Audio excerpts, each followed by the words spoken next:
शेखर, क्या मम्मी का यहाँ आकर रहना जरूरी है? मेरठ में उन्होंने पूरा जीवन बिताया। अब इस उम्र में वहाँ उनका अपना एक दायरा है और महेश भी तो है ना वहाँ उनकी देखभाल करने के लिए। महेश, रिया वो सिर्फ एक नौकर है। पापा के देहांत के बाद मम्मी कितनी अकेली हो गई हैं। ऐसे में उन्हें अपनों की जरूरत है और हमारे सिवा कौन है उनका। वो तो ठीक है, पर उनकी लाइफ स्टाइल बिल्कुल अलग है। सुबह जल्दी उठो, नॉन वेज मत खाओ, सिर्फ साड़ी पहनो। प्लीज शेखर, 1-2 दिन की बात हो तो झेल भी लिया जाए, पर हमेशा के लिए? इसका मतलब मेरी मम्मी तुम्हारे लिए बोझ है जिन्हें तुम्हें झेलना पड़ेगा। अगर यही बात तुम्हारी भाभी तुम्हारी मम्मी के लिए कहे तो? मेरी मम्मी ने कभी भाभी पर अपनी मर्जी नहीं थोपी। उन्हें अपने तरीके से जिंदगी जीने की पूरी आजादी दी है। पर तुम्हारी मम्मी, रिया, ये मत करो, वो मत करो। देखो शेखर, मैं एक बात तुम्हें अभी से क्लियर कर देती हूँ। मम्मी के आने के बाद मैं वैसे ही रहूंगी जैसे रहती आ रही हूँ, तुम्हें अच्छा लगे या बुरा। रिया की इस बात पर शेखर ने कोई जवाब नहीं दिया। शाम को शेखर ऑफिस से जल्दी लौट आया। रिया, तुम जल्दी से तैयार हो जाओ, मम्मी को लेने स्टेशन चलना है। मैं तो तैयार हूँ इन कपड़ों में, क्या बुरा है इनमें? रिया का इशारा अपनी जीन्स की ओर था। मैं तो तुम्हें पहले ही कह चुकी थी शेखर, तुम इतने हिप्पोक्रेट क्यों हो? तुम्हें जब मम्मी की गैर मौजूदगी में इस ड्रेस से कोई प्रॉब्लम नहीं है तो अब अचानक क्यों? प्लीज रिया, मैं तुम्हें कैसे समझाऊं? तुम बात को गलत ढंग से देख रही हो। मैंने कभी तुम्हारी फ्रीडम में बाधक बनना नहीं चाहा, लेकिन परिवार के अन्य सदस्यों की खुशियों का ध्यान भी तो रखना होता है और छोटे होने के नाते हमारा कर्तव्य बनता है कि हम अपने बड़ों के विचारों को भी सम्मान दें। आउटडेटेड कहकर उन्हें परिवार से ही काटे नहीं। शेखर, तुम ये सब इसलिए कह रहे हो क्योंकि सवाल तुम्हारी मम्मी का है, पर मैं जैसी हूँ वैसी ही रहूंगी। मुझे 2 चेहरे रखने की आदत नहीं है। ठीक है, जो मन में आए करो, कहकर शेखर ने गुस्से में कार की चाबी उठाई और बाहर निकल गया। पीछे से रिया भी आ गई। स्टेशन पर दोनों बिल्कुल शांत खड़े थे, पर दोनों के मन के भीतर उथल पुथल मची हुई थी। कुछ ना कुछ तो जरूर कहेंगी। वैसे आज मैं साड़ी ही पहन लेती तो ठीक रहता। नहीं, अगर आज पहन लेती तो रोज रोज पहनना पड़ता। ना बाबा, मुझे नहीं बनना बहन जी, और फिर क्यों रहूं उनके मुताबिक। मेरी मर्जी, मेरा घर है। अगर कुछ कहा तो करारा जवाब दूंगी, और नहीं तो कुछ नहीं कहूंगी, वरना बेवजह शेखर से झगड़ा होगा। चुप ही रहूंगी। सुनो सबकी, करो मन की। हाँ, ये ठीक रहेगा। रिया के भीतर विचारों के भंवर घेरा बना रहे थे। शेखर का भी यही हाल था। रिया को देखते ही मम्मी अपसेट हो जाएगी। रिया ने जानबूझकर ऐसा किया। वो क्यों नहीं समझती कि शेखर की विचार श्रृंखला को ट्रेन की सीटी की आवाज ने तोड़ दिया। ट्रेन से उतरने पर रिया ने जब कमला जी के पांव छुए तो शेखर का पूरा ध्यान उनके चेहरे के आते जाते रंगों पे था, पर अपेक्षा से बिल्कुल विपरीत। उन्होंने कुछ नहीं कहा। अगले दिन सुबह सुबह किचन में खटर पटर की आवाज सुनकर रिया की आंखें खुली। क्या ढूंढ रही हैं आप? रिया, चीनी और चायपत्ती का डिब्बा नहीं मिल रहा है। इतनी सुबह मम्मी? अभी तो सिर्फ 6 ही तो बजे हैं।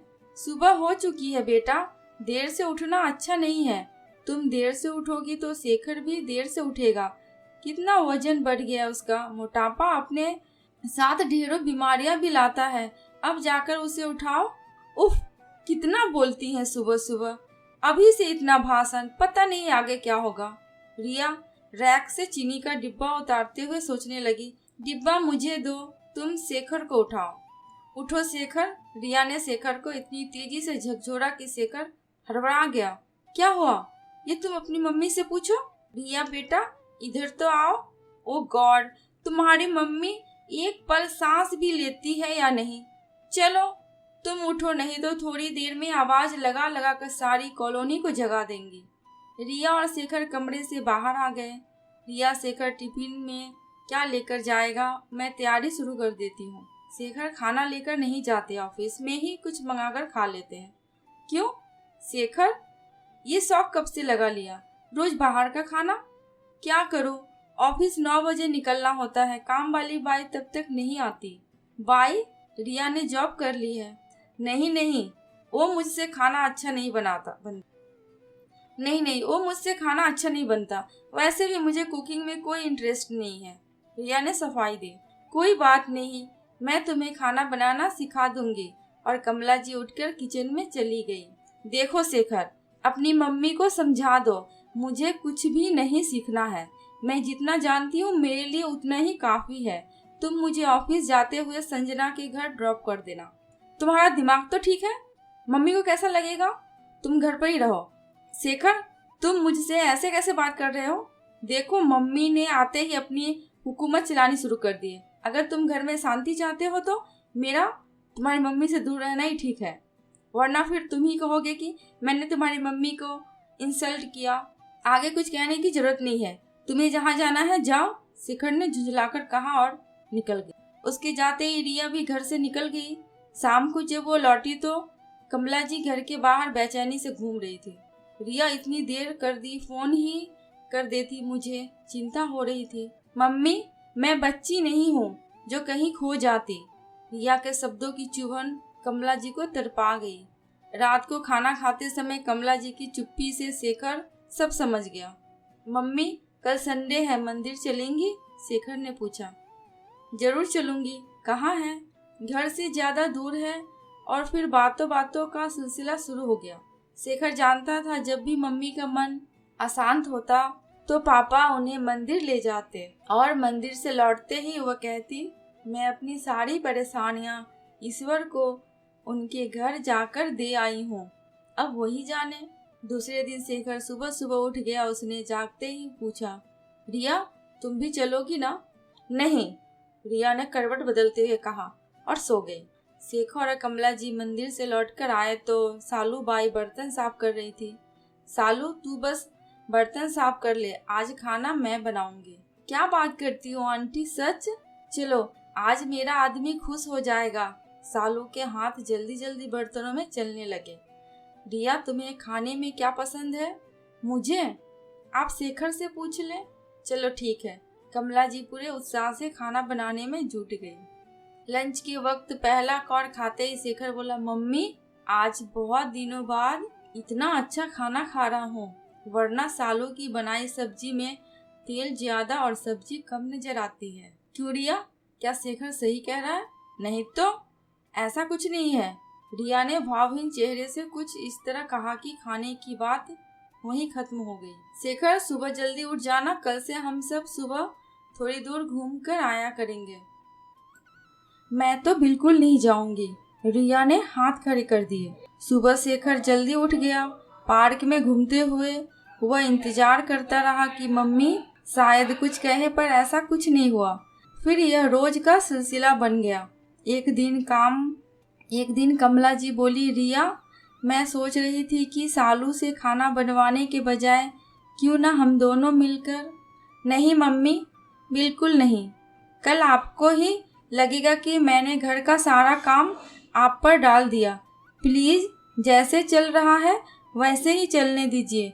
और हाँ, आज मैं शॉपिंग करने जा रही हूँ, आप मेरा इंतजार मत करना।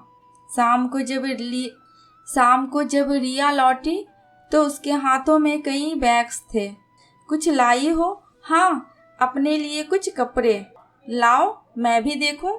कमला जी ने उत्सुकतावश रिया के हाथों से बैग्स ले लिए। वे एक एक करके कपड़ों को देखने लगे। हर कपड़े पर लगा प्राइस टैग उनकी आंखों में विस्मय भरने लगा। इतने महंगे? रिया, अभी तुम्हारी नई गृहस्थी है, कुछ सोच समझकर खर्च करो। इस तरह तो तुम। कमला जी कुछ कहते कहते रुक गई। मम्मी, अब वो पुराना जमाना नहीं रहा कि अपनी इच्छाओं को मारकर आने वाली जनरेशन के लिए पैसे बचाए जाए। और फिर हम कमाते क्यों हैं? अच्छा खाओ, अच्छा पहनो और लाइफ को भरपूर जियो। कल किसने देखा है? ठीक कह रही हो रिया, जीवन तो भरपूर जीने के लिए ही है, पर यह फिजूल खर्ची। ये मैं इसलिए नहीं कह रही क्योंकि मैं सास हूँ। मेरी जगह तुम्हारी मम्मी होती तो वे भी यही कहती। शेखर ऐसा करता तो मैं उसे भी टोकती। रिया, तुम्हें जीवन का अनुभव नहीं है। शेखर बता रहा था कि हर महीने 20,000 रुपए तो बैंक लोन की किस्त जाती है। बेटा, कर्ज लेकर सुविधाएं जुटाना अक्लमंदी नहीं है। तुम समझदार हो। इस घर और शेखर की पूरी जिम्मेदारी तुम्हारे ऊपर है। जैसा चाहोगी वैसा ही तुम्हारा घर बनेगा। फिर बुरे वक्त के लिए भी कुछ पैसे हमेशा पास में होने चाहिए। तो आप चाहती हैं कि हमारा बुरा वक्त आए? रिया का यह विष बाण कमला जी के मन में धंस गया। ऑफिस से लौटकर आने के बाद अपनी माँ की नम आंखों को देखकर शेखर भाप गया कि आज घर में जरूर कुछ हुआ है। मम्मी, क्या हुआ है? तबीयत ठीक नहीं है क्या? नहीं बेटा, ऐसी कोई बात नहीं है, बस अब यहाँ मेरा मन नहीं लगता। मुझे मेरठ वापस जाना है। तू मेरा रिजर्वेशन करवा दे। क्या हुआ मम्मी? शेखर घबरा गया। रिया ने कुछ कहा या मुझसे कोई गलती हो गई? आप तो हमेशा के लिए आई थी ना मेरे बच्चे। ऐसा मैंने कब कहा कि मैं यहाँ हमेशा रहने के लिए आई हूँ? मैं तो तुम दोनों की गृहस्थी देखना चाहती थी। तुम दोनों यहाँ ठीक हो, खुश हो, देख लिया। बस अब जाना चाहती हूँ। वहाँ घर सूना पड़ा है। मम्मी, आप ही तो कहा करती थी कि घर तो घर के लोगों से बनता है, वरना ईंट गारे की दीवारों को तो सिर्फ मकान कहते हैं। मम्मी, वहाँ कौन है? आप कहीं नहीं जाएंगे। आप कहीं नहीं जाएंगी। शेखर की आवाज़ अपराध बोध से थरथरा गई। वह खुद को बहुत असहाय महसूस कर रहा था। जिस माँ ने जीवन भर उस पर अपनी ममता लुटाई, आज उसी माँ का वह ख्याल नहीं रख पाया। उसका मन कर रहा था कि वह चीख चीख कर रिया से लड़े, लेकिन उससे भी क्या हासिल होगा। तू परेशान मत हो शेखर, मैं 1-2 महीने में फिर आ जाऊंगी। सच? हाँ बेटा। कमला जी ने शेखर के सिर पर हाथ फेरा। उनकी जिद के कारण शेखर ने रिजर्वेशन करवा दिया। रिया, तुमने मम्मी से क्या कहा? मैं क्यों कुछ कहूँगी, पर मैं उनके इशारों पर अपनी जिंदगी नहीं चलाऊंगी शेखर। हम बच्चे नहीं हैं क्या? हम अपना भला बुरा नहीं समझते? फिर क्यों मम्मी हमेशा ये प्रूव करने में लगी रहती है कि मैं मैच्योर नहीं हूँ? उनका हर मामले में दखल अंदाजी करने का नेचर ही सारी समस्याएं की जड़ है, और इस उम्र में उनको हैंडल करना बहुत ही मुश्किल है। बस करो रिया, प्रॉब्लम तुम में है। तुम सिर्फ और सिर्फ अपने बारे में सोचती हो। तुम कभी यह नहीं मानती कि तुमसे कभी गलती हो सकती है। तुम्हारा यही ईगो तुम्हें। शेखर आगे कुछ कहता उससे पहले ही कमला जी की आवाज ने उसे चुप करा दिया। शेखर, रिया की भाभी का फोन है। रिया ने तुरंत कमरे से बाहर निकलकर फोन उठा लिया। रिया, कब से तुम्हारा मोबाइल ट्राई कर रही हूँ। खैर, मैंने तुम्हें ये बताने के लिए फ़ोन किया है कि मैं और तुम्हारे भैया 2 दिन बाद दुबई जा रहे हैं। बधाई हो भाभी। कितने दिनों के लिए जा रही हो आप लोग? मम्मी का ध्यान रखना। मम्मी, वो हमारे साथ नहीं जा रही है। इनकी कंपनी किस किस का खर्च उठाएंगी?